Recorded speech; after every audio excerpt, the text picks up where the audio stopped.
I'm Scott Dixon, and this is The Skinny. From Fathead Studios in Speedway, Indiana, this is The Skinny.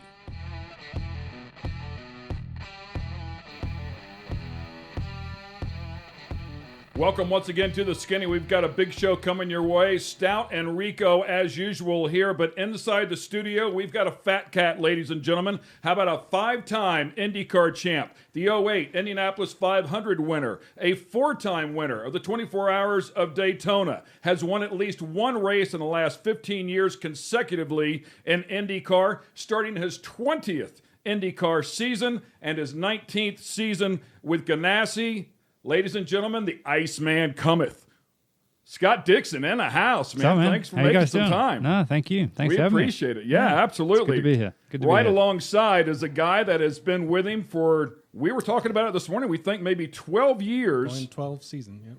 That is Robbie Fast. Robbie Fast is his spotter and, of course, also drives the transport and takes care of coaches, and you pretty much crisscross the country all year long. And then other spotting jobs at the 24 and 12-hour and NASCAR. Yeah, cover it. Always on the roof. Yep, if it's rolling, I'll spot it. I've had the pleasure of standing next to that guy for a number of hours, and he's certainly been a big help to me. And Scott, I've got to think, I only raced a little bit. I raced in short course off-road, and I remember my spotter just being the absolute lifeline. When I climbed back out of the truck, he was my best friend in the world, and just that comfort of having that same voice has to be huge. Yeah, it is big, and I think especially to the extent of IndyCar racing and oval racing, but even now, I did a couple of different races at the start of the year in the Bathurst 12-hour, which was weird because you had nobody kind of guiding you in situations, pit exits, pit entries, where you have a lot of the time. So you kind of just get used to it, and you don't really understand how much of a help it is until it's not there. So it was definitely that was very paramount earlier in the year this year. But it's just one of those things that you become so accustomed to it. It takes moments like the start of the year that you really notice the big difference. But the spotters are fantastic. Starter races, through the pit stop sequence, to even seeing, in ovals, who's utilizing what lanes and what other guys are maybe doing to pick up time. It's a huge amount of information that the drivers need. And I would think, much like your crew chief, if you will, driver engineer, the guy that you converse with the most about changes you want to make to the car, you just learn your own dialogue. Everybody has their own special way of communicating. When you say something, it might mean a little something different than another driver, so you two get in sync. But to have the same guy for 12 years, and Robbie was thinking maybe the longest standing current duo in the series right now. I'm guessing that the only other possibility would probably be Rick Mears and Elio. But then now the Elio's just doing single events, but pretty much almost every race that Scott's been in since I've started here in 09, it was my first kickoff season at that month of May for Indy. Been spotting for for Scott ever since. And then funny thing is, when he does the 24-hour, even with through the Ganassi years, I've never spotted the 24 for him. I don't think I was always on another car. Yeah, you're always on the other car. Cheating on me. Working against you, man. What's up with that? I know. Especially when the other car wins. That really well, sucks. you don't know. You don't know how he was spotting. Maybe he was helping you. Yeah, maybe. Good point. But no, he did fine, obviously, this year, too, because I was working on the third place car with Sebastian Bourdais and those guys in the JDC car.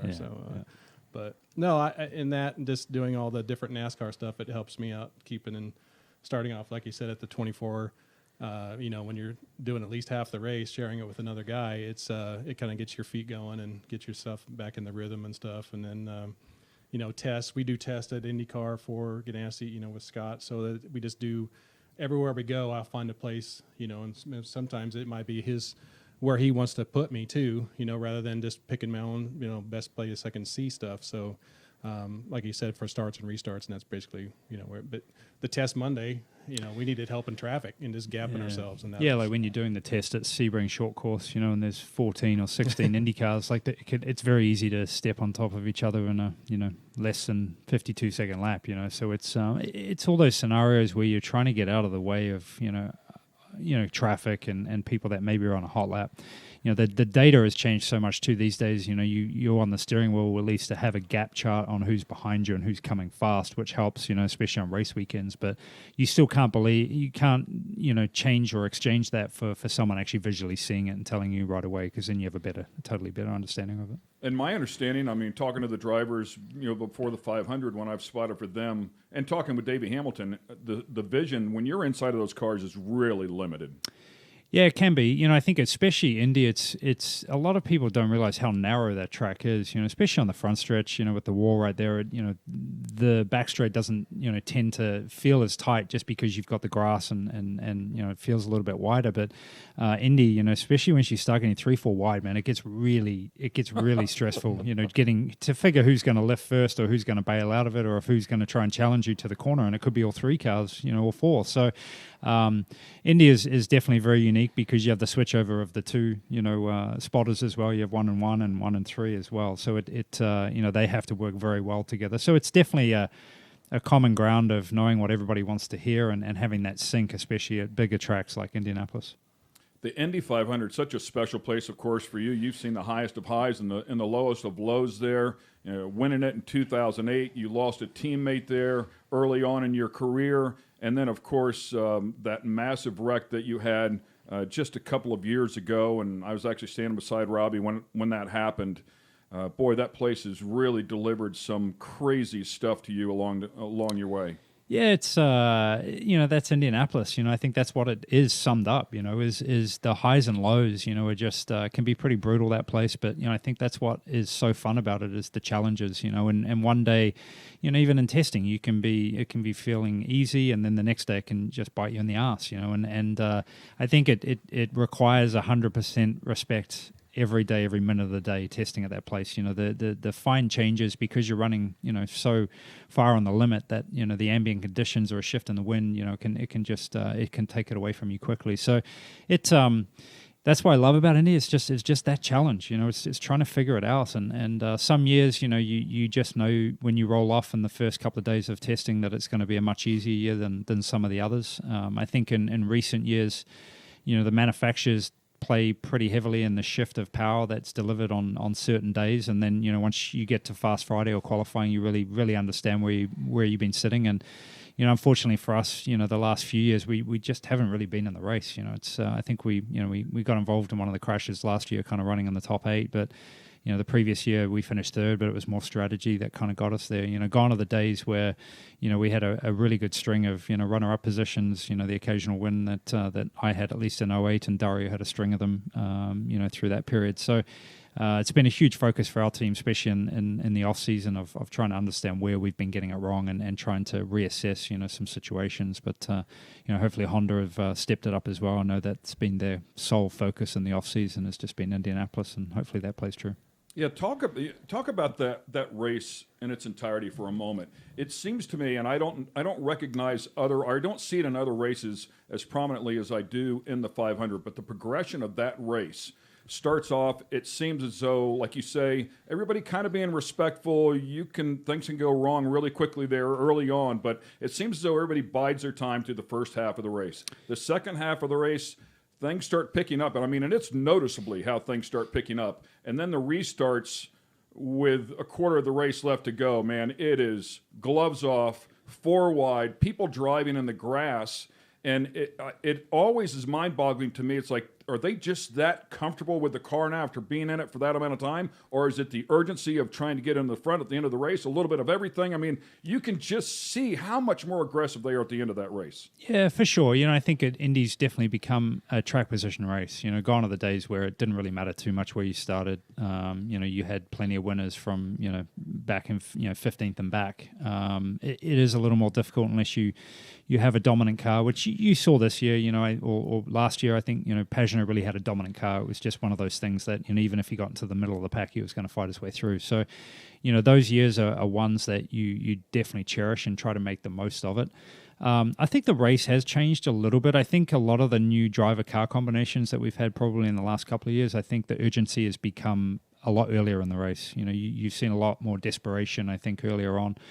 some of that is derived from, the style of racing that we've had too, where it is kind of trickier to pass. A lot of those passes need to be made in the first sort of 5 laps when the tires are really good, and you can, really stretch it on the high line or try and, make these, brave dives. So I think it does have a really, and each year changes, just how the pace kind of picks up and slows down. I think the first 5 to 10 laps of a stint, it's pretty chaotic throughout.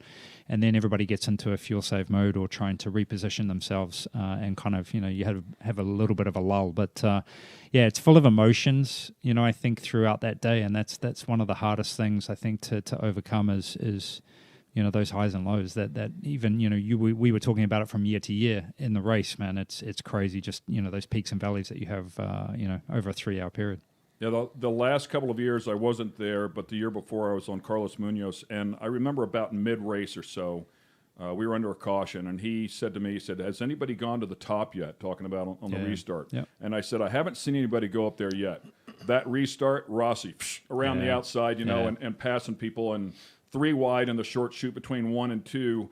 And I just remember, not even expecting that to happen, and immediately on the radio to him, outside, and he already had somebody inside of him. It's like, holy shit, we're going 3 wide here, man. Yeah. Which those things look cool when they work out. But honestly, when you look at the I've watched that replay several times, and he was so lucky, man. So lucky that a couple of scenarios there where obviously, the driver on the inside had been respectful, because it could have gone so sideways in so many moments. But that's what it's about. There are situations where you've really got to take those, opportunities and bank on them, working out the correct way. But you've got a kind of a 50-50 shot there. So it's good to watch, and it's fantastic to see when things like that play out, and what Rossi did. That was really cool. And he seems to have gotten away with it a couple times, actually. A couple, 2 or 3 times, I want to say. And then as drivers, you start thinking, well, I don't know, man, it's worked for him 2 or 3 times. Maybe I should try it. Yeah, and especially when drivers start watching it, because that spurs the others on too. So you'll probably see a lot of that this year.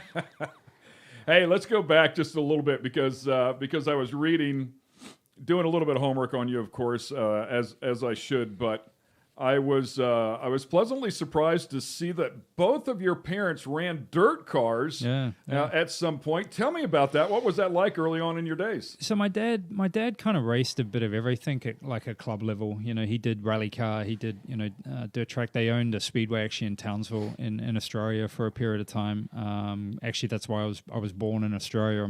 All my family's from New Zealand, but they were working there for I think a 4 or 5 year period. They had me there while they were living in Townsville. And then we moved back to New Zealand, and then Dad did more dirt track racing, and then more of the kind of road course stuff. Kind of in the Benson and Hedges days that we had in New Zealand, were kind of big for racing there in Australia and New Zealand. So he loved to race. That's where all I remember growing up was going down to the garage and seeing my dad working on some kind of car, and I was trying to help out, and it kind of my bug started with motorbikes, as like a 3 or 4 year old, and then what triggered me into it was seeing my cousins race go-karts at the age of 7, and kept asking for a go-kart. But yeah, mum did a little bit of racing. They would have like weekends where they would do I don't even know what you'd call it, like a mum and dad car kind of swap, and she would race. I think she was one of the ones that initiated it at the speedway that they were running at the time. And she would race too. I don't remember if she was very successful at the time, but it was pretty cool that they had that opportunity, and Mum did get to race a little bit. Could you imagine that if you had a husband-wife switch off here in the U.S.?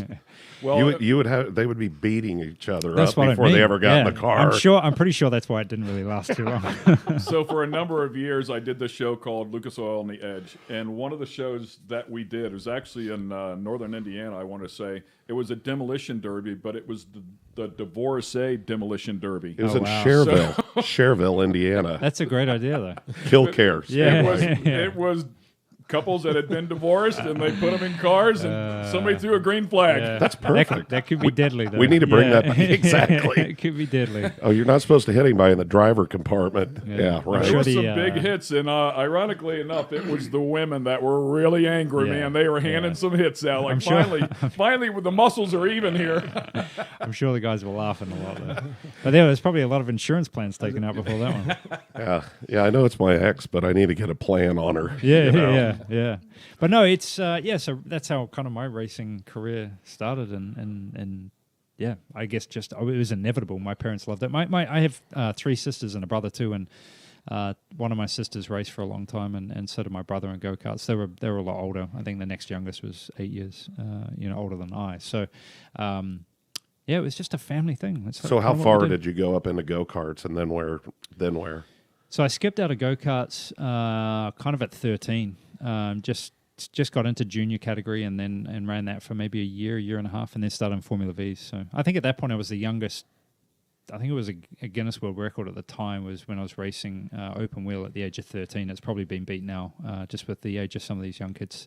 But there was a lot of controversy in the fact that we kind of got through a loophole in the licensing, because most countries you have to have a road bearing license before you can go for a racing license. But there was like a small, one-liner that if you could get a special dispensation by going and somebody watching you on track, and that's what I did. Which that was a funny story. I kind of went to Pukekohe, which is one of our bigger tracks in New Zealand, and I had to go around. It was in a Suzuki Swift. I don't know if you know. It's like a little 1200 road car, white thing. And I had to go around with a driver for Regan Morgan was the guy, and did a few laps, and then we came around the fastest corner. I don't know if you've been there. It's like flat out. In that car, it was probably only 100 miles an hour because it was so slow. But there was a family of ducks that were walking across the track, and I swerved to miss them. Spun the car, went in, ended up in the grass, and just stopped before the bank. And all I remember was that the driver sitting Regan sitting in the passenger seat saying, "Just hit the ducks next time, please." Please do not swerve to avoid the ducks.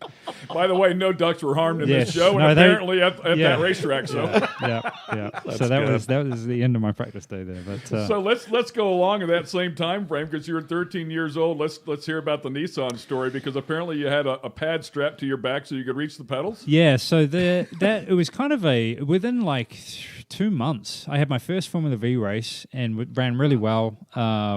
I think I came like 3rd or something in my first race, or 5th, and then was passing another one in the second race of that weekend. We actually crashed in that same corner. I missed the ducks and broke the car pretty bad. But then, I think 3 or 4 races into my Formula V season, Dad thought it would be a good idea to do some endurance racing. And it was called the Nissan Sentra Cup, I think, at that time, which were all one-make cars. There was probably 35 or 40 of these things, and it was classic racing. It was like the old British touring cars, like the Mazda MX-5 Cup. Exactly, which is the best racing on any weekend, man, that we have. We sit in our truck watching that race the whole time, and it's so cool. But yeah, so coming around, I got past that corner this time where I missed the ducks, and it was like lap 3. So we shared the car, and I was 13. The regular guy was like 40 years old or whatever, and he thought it would be a good idea, since we were renting the car, that I start the race too, which we should have seen a mile off. And I got spun exiting onto the back straight and just barrel rolled this thing and destroyed it. Wow. But the worst part was, for the driver change to make it fast was, because I was shorter at the time, I had this big pink floral cushion. You were 13. You were shorter. It wasn't just a cushion, man. It was this big pink floral thing taped to my backside. Oh, so it was pink. Okay. And I get out and I'm just bawling my eyes out, man. And it made like the front page of our biggest newspaper in New Zealand. And yeah, it was. And then that was it. No more 13-year-olds could race. Not a good look, man. There is video. Yeah, I think the video, the one I've seen, is pretty grainy. You can't actually see me crying, which is good. These guys over here, Carl and Aaron, they'll find it. If there's video, those guys will find it. Thank God there wasn't HD technology then, Exactly. They just saw the flowers on the audit and everything. So so it was a pretty interesting start to my racing career with lots of ups and downs. But the year worked out fantastic. I won the championship in Formula V first year and it was cool. It was cool. So how do you transition here?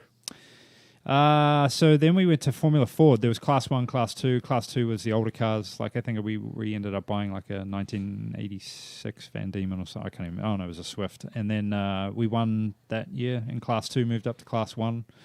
Won that championship that year, and then moved to Australia. Formula Holden, which is Formula 3000 cars. Chevy with a GM engine.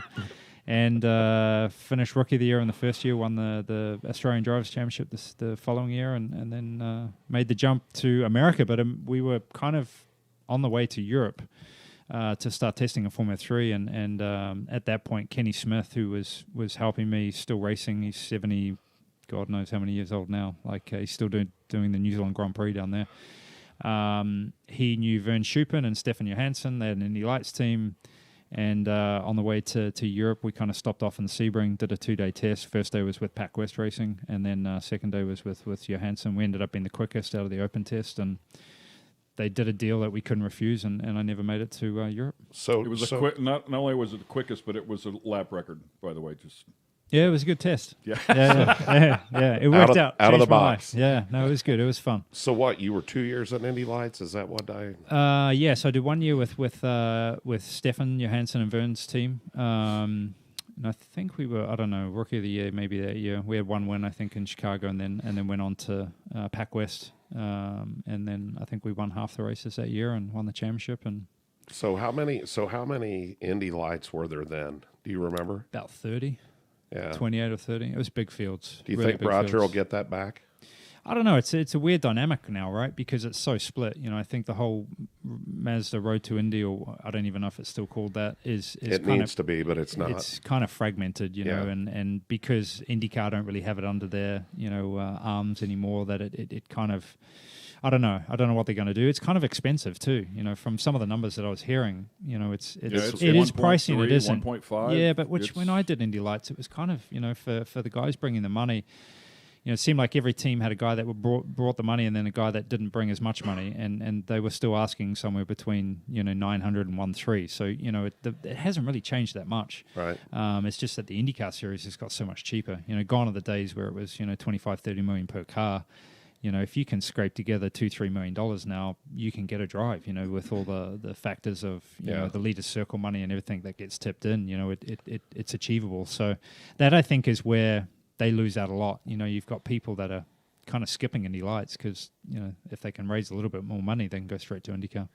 You know, and that's the thing that we were talking about the other day when Robin was here, and I think Davey and KO and all of us were talking about. But you know, you know, you think about all the guys that came up. You have AJ, you have Mario, all these guys that came through USAC, raced dirt, did all the different stuff like that, you know, and came up through the progression. Yeah, it's different now. It's way different. It'll never be the same again.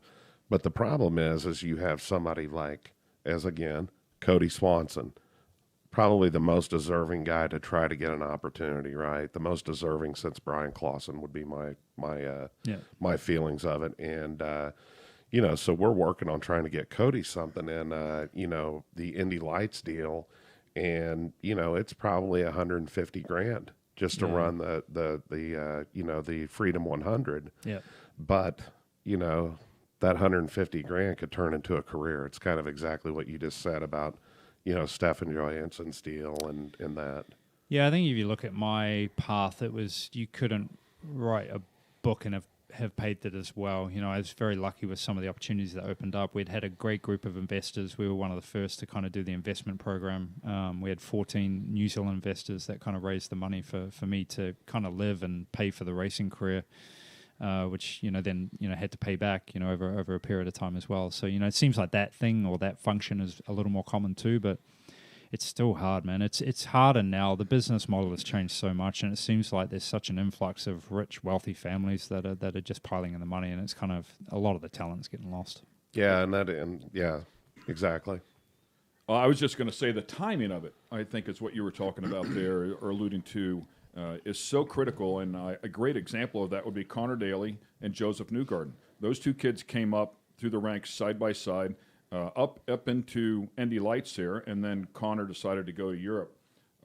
Joseph sticks with it, wins the championship, and he spent some time in Europe as well, and things didn't pan out as well for Connor, just timing-wise. Certainly not lack of talent. Both of them, you know, were very, very good, you know, coming up through the ranks.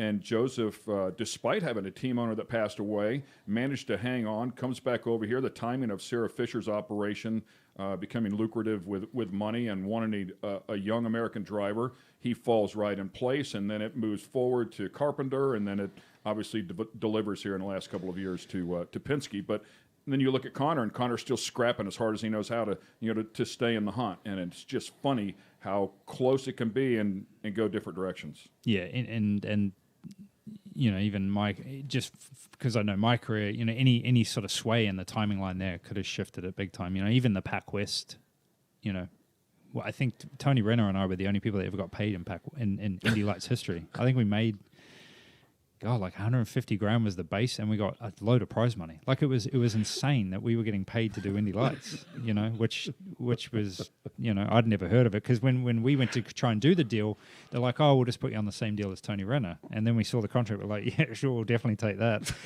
And then, the Blundell opening and, that year later, but then even mine with Toyota's backing, and then, shifting me over to Ganassi when, that all went imploded at Pac West and they went bankrupt. It was just those shifts, could have not happened at any point. From Pac West, I could have been lost and left in the wind. So it's I totally get it. I totally get Connor's path and Joseph's path. Yes, they're both very talented, and they've won a lot of races, and it's good to see, I think, Connor get this opportunity this year, I agree. Hopefully it plays well. The IndyCar deal and everything that's going on with that. I mean, I'm excited to see where it goes, but I'm also excited to see if we can't make it go a better direction as well, with things that happen with you. You brought up Toyota. Of course, we're very, very close with the Toyota family. And, I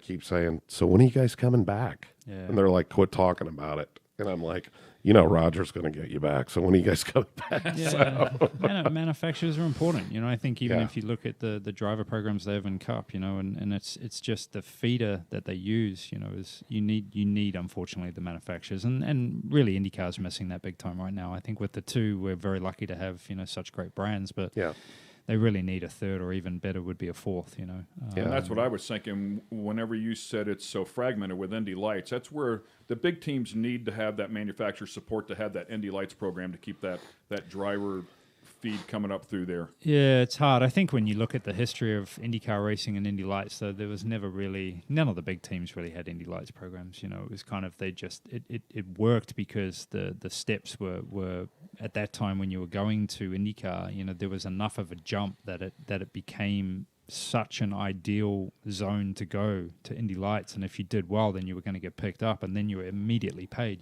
The problem now is the gap is so small. They just end up trying to dive straight into IndyCar, and you're kind of really just getting the people that have the funds opposed to the talent, which is a bit of a struggle. So it's, I think, who was there's been a couple just of recent, with VK and a few of those that are fighting through it, and doing well. Oliver Askew and Pato, I think with what McLaren's done, you maybe need that shift with some of these teams that are kind of going to just go with that younger generation and try it out. Yeah, and that's what the whole Indy Lights thing. That was the thing that I was talking about. It's like, now it's like a lot of independence. You know what I mean? Yeah. It's somebody that still has the passion to race, but it's kind of what they can afford to do. Yeah. There's 4 or 5 people that own one car. They may run 3 or 4 races, and it makes it difficult to keep it a full-time deal. But that's interesting when you were in it, what they had. And I've watched it over the years because, when we were heavily involved in sponsorship of Silver Crown cars, well, Silver Crown would run with IndyCar, or would run with Indy Lights, and Indy Lights would run with trucks, or we would be there with Silver Crown trucks and Indy Lights. And, I got to tell you, it's always interesting to watch it, but now you've got Indy Lights, but you've got the Mazda this and that. So it's too kind many of categories that are so close together, they're kind of falling on top of each other. But then kind of going to the oval racing, man, like it's a tough sell when IndyCar goes. Like I remember Pocono, we'd be the only thing on track. So when we're down for 3 or 4 hours, like there's nothing to watch. I remember going. When I first started, in Indy Lights, there'd be several categories running throughout the day to keep people, sort of interested. And Texas always do a good job of that with the trucks and the IndyCar, and at least there's action always kind of happening. They kind of really got to get rid of these lulls that we have, all these giant lulls. That's why we're doing this show, by the way. Yeah. But so we can fill in the lulls. we can fill in the walls. We're in. That would be great. That would be great for sure. How exciting is it to be with one team for 19 years? Most of the time it's exciting. It's like a marriage, it's up and down. But no, honestly, it's Chip and I think have, just personalities that don't, there's no conflict. I've seen a few teammates throughout my years, and you definitely see straight away the personalities that are gonna sort of inflict some pain. I think with Chip, fairly early on. But no, it's been great. I think there's very few people that have been able to achieve this length. I think if you look at team driver kind of combination, Elio's probably the longest lasting. I think he had a couple of years on me. He's not doing IndyCar full time, but no, it's for me it's been it was a game changer. The first meeting I remember having with Chip was daunting as hell, coming from Pac West, and it didn't, in my opinion, it didn't go very well. I remember walking out and talking to Stefan. I'm like, man, that was sucked. That was really bad. And because he had all the cards, right? So he's like, I earned more in my Indy Light season than driving for Chip in the first year. But I think that's what you need sometimes, and it's not going to be easily achieved. But I really respect Chip. I think him and my wife Emma are probably the two most competitive people I've ever met. And he never lifts, man. He never, each time he's pushing for more, and any situation, he always says, is there anything anybody needs? Does anybody need anything? Whatever it is, we'll figure out how to pay for it, and he just keeps it rolling. And a lot of respect for that, because I've been with a lot of teams in my junior career where it was not about finding speed. It was about dealing or making the product look better opposed to being fast. And I think when you look at Chip's semi-short career, the guy's achieved crazy numbers and across the board, and many different things. So, yeah, I don't know. I feel very lucky to be with this team. I love being with this team. It's family, and hopefully it continues for a while. I believe this to be true, but only team owner to win the Indy 500, Daytona 500, Brickyard 400, Rolex 24 at Daytona, and, of course, Le Mans, and the 12 Hours of Sebring. I mean, six massively large, very difficult races to win, and he's managed to win them all. It's nuts. Quite an achievement, man. It is. It's huge, and he keeps knocking them out, man. So it's good to be part of it. I met Chip. The first time I met Chip was at Bill Simpson's suite. Yeah.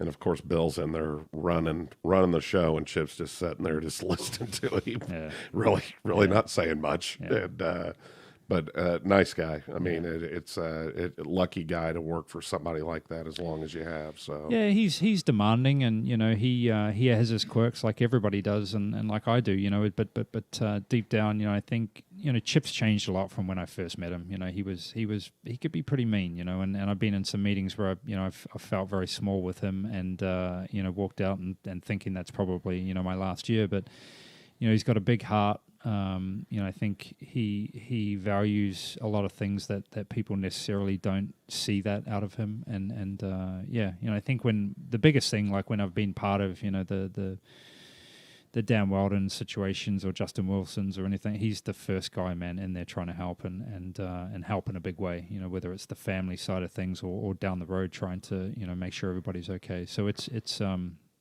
he's been a big part of my career and a big part of a lot of others.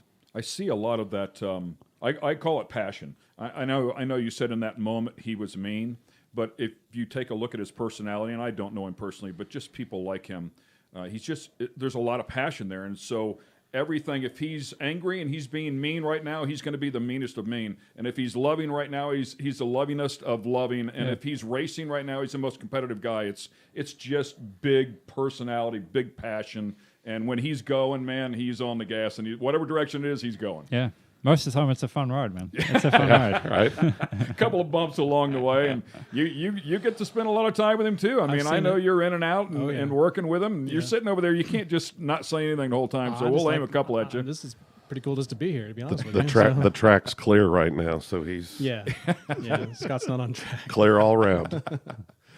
So, yeah, it's just super cool to see that... that bond between driver and team owner, because so many guys bounce around, and I know it's all money generated, but it's so difficult to have that success, and certainly he's very happy with you. He doesn't want to see you go away, with what you've delivered to that team, and it's a difficult thing to do, and going back to what we were talking about before, the fans want to see stuff. I think the fans, they love people like you because you didn't come from big wealth. And this has always been a rich man's game. We might as well just hit it on the head, you know. It's never been something, you know, maybe if you go back to the midget days and in the 30s, 40s, and 50s when those guys are still building stuff in their own garage, it could be competitive. But for the most part, it still ended up as the guy with the most money could do the most stuff. And to have somebody come up, even if it was a timing thing that did not come from wealth and makes it to the top, people love that, man. They want to just know that there's a chance. Yeah, it's definitely, you know, I think that you know, a lot of people do forget that and brush over it, I think, in some scenarios. And you know, I personally respect, you know, the people that do achieve it that way a little bit more. But you know, it is hard because, you know, even through the junior categories, you know, having the resources makes a big difference, you know, and you see that in karting to this day. Like, I don't know if you've been to a kart track recently. It's incredible. God, the amount of motorhomes and trucks and trailers. Yeah. The amount of money that people are spending is crazy. You know, there was no chance in my junior category that I could have ever, you know, my parents, there's no way they could have achieved that. You know, we were rocking up with an open trailer and, you know, and that was it. But you know, it's good to see. I think a lot of people that still have the passion for the sport. It's just that it's changed a little bit right now. Yeah, 2006, we were running national tour, running Stars of Karting and Manufacturers Cup. With WKA, with Robert, and we spent about $50,000 on karting that year. That was 2006. I want to say it was 2012, 13, 14, somewhere in there. We were talking to a karting family, and that was $100,000. Yeah, you know, and I'm sure it's north of $100,000 now. Yeah, I don't know. Like, for me though, it was all about that camping. Like, that's what we did. You know, we couldn't afford the motels or hotels. You know, we'd pack a tent and, you know, we'd sleep. That was the kind of cool thing about, you know, the New Zealand series. They were always in the summer. And you would, you know, it would be just like a big touring carnival for 8 to 10 weeks. You know, you'd kind of go from, you know, school holidays always, and you'd go from round to round to round, you know, sleeping in a tent. And it was fun, man. Those were the best days of my lives, was, you know, living at the track and you know, waking up and, you know, sort of cooking some bacon and eggs and get on the track and race and then do it the next day too, you know. So it, I don't know, New Zealand was a lot of fun. And I think the series, you know, right now, I think Toyota series down there is doing really well just because of that fact too. And it's off season. A lot of Europeans still going down there. But yeah, those were probably the best memories I've had of my racing career. So I'm not going to jump into this too hard. I'll let you take it as far as you want to go. But rumor has it that your dad joined the Blue Man crew at one point and was not very happy about it. Can you tell us any of that story? Yeah, I could tell you about that story. That was at Miller Motorsports Park, and I don't know if you were around then. Maybe so. It was during IMSA. Yeah. And I was, I think, the second or third driver on one of the cars for that weekend. It was in between the IndyCar season. It was an off week for us, and then we had to. It was weird though. We tested like on a Tuesday at the track, and then we had like Wednesday, Thursday off, and then you know, back on track on Friday and for the race weekend.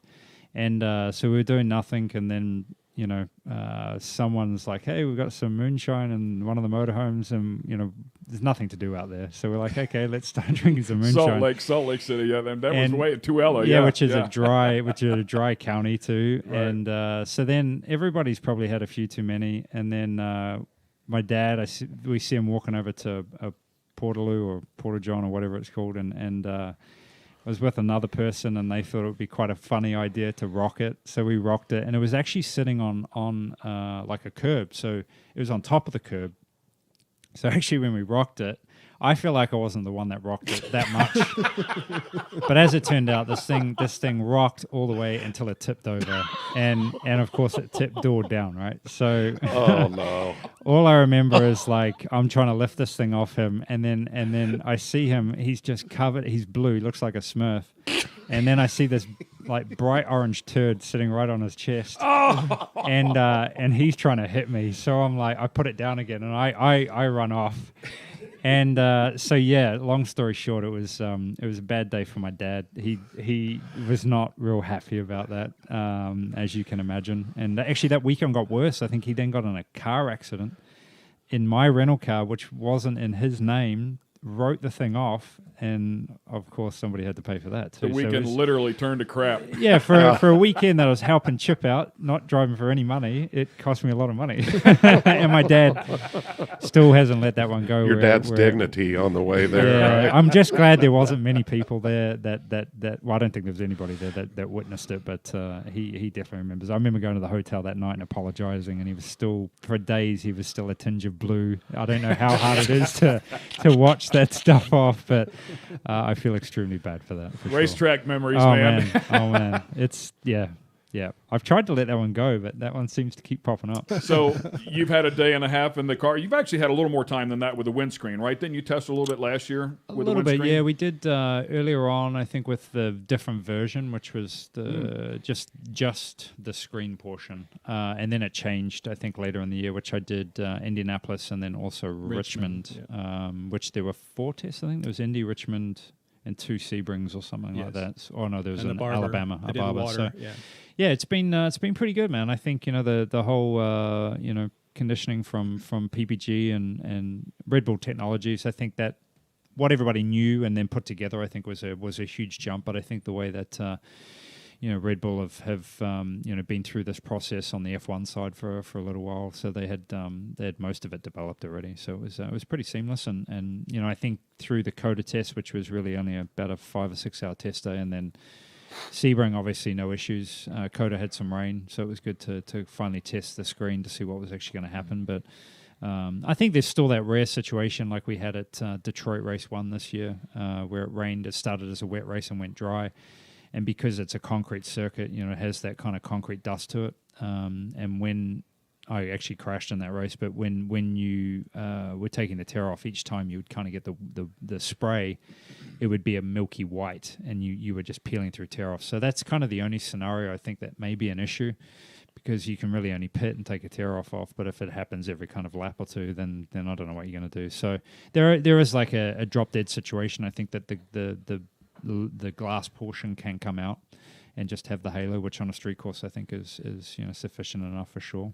Is there a low pressure area when it comes up over the windscreen where that dirt and dust can collect on the inside of that? Does that distort vision? Yeah, no. So from the inside, not at all. The first few lenses that we had did have some distortion in them, and it was kind of, for whatever reason, it was always kind of the low left side, which was where you need it for the ovals, and that was a bit strange, but they said it was just kind of a production kind of issue that they'd had, and after that there's been no scenario over that. I think the first street course will be a little tough. I know when I first jumped in it at the Speedway at Indianapolis, the kind of just your visual or peripheral perception of how close you were to the wall, because you're looking through another lens.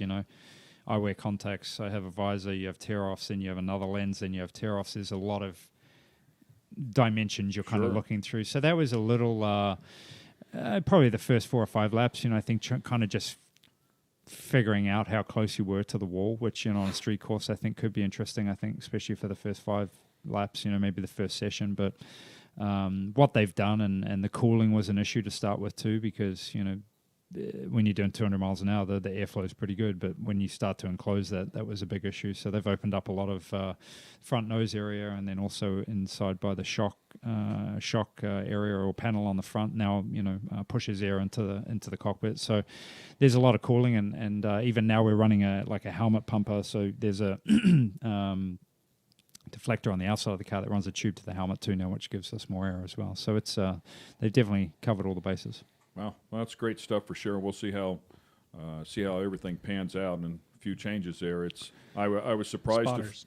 I was surprised to spotters find more out. important, Ken. Will it? Yeah. Yes. Does that mean does our rates go up? That's right. Robbie's going to get paid more this year. I heard they got heads-up display and they don't need you anymore. Well, That'll be that's the funny camera? thing. In the GT car, they had that too, and I thought we were going to be, what's the point of having us, But then there was a lot of drivers that didn't, on our car for sure didn't.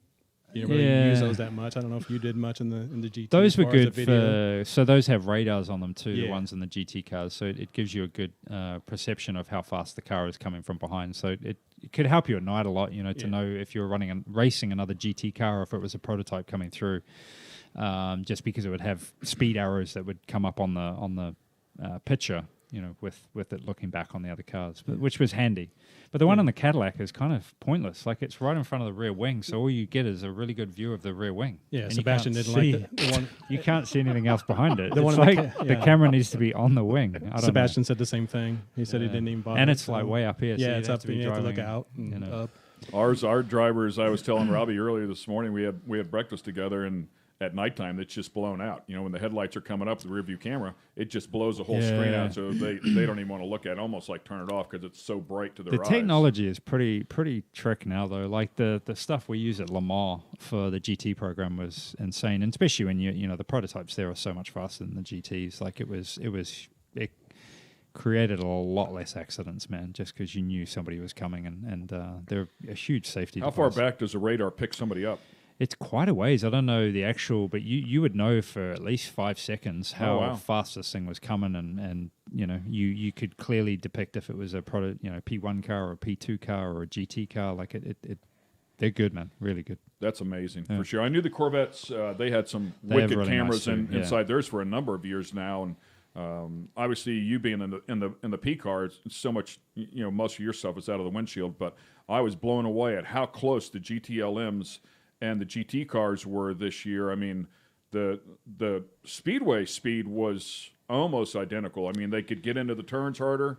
The brake zone, they were better, and then coming off the turn, they were a little better. But sheer speed, there was not much difference. Yeah, it kind of changes each year, I think, with the difference between the categories for sure. Are you talking about Daytona at least? Yeah, Daytona 24, yeah. It's the GT category is always the best race, I think. Like it's flat out, man, and you can rub on each other a little bit too. The prototypes are still kind of a bit delicate, but the GT had a lot of. It was weird, I ran I think 11 years in prototype and then did 4 years of the full GT program, and then this year coming back into the prototype, it was actually quite nice to only look forward. Like most 90% of the lap previously, you were looking in the mirrors because the prototype cars would just take you out, man. They'd waste you. So it was but it's part of it.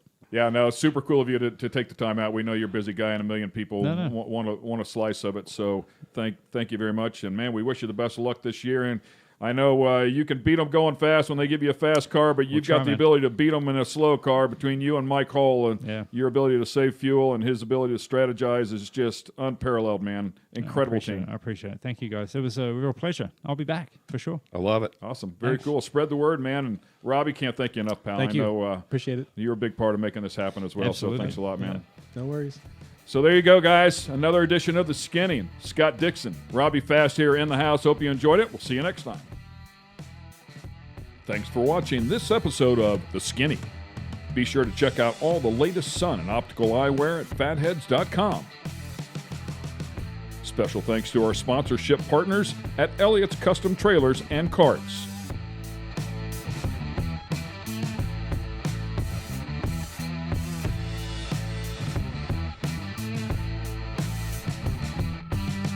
This has been a production of Fathead Studios.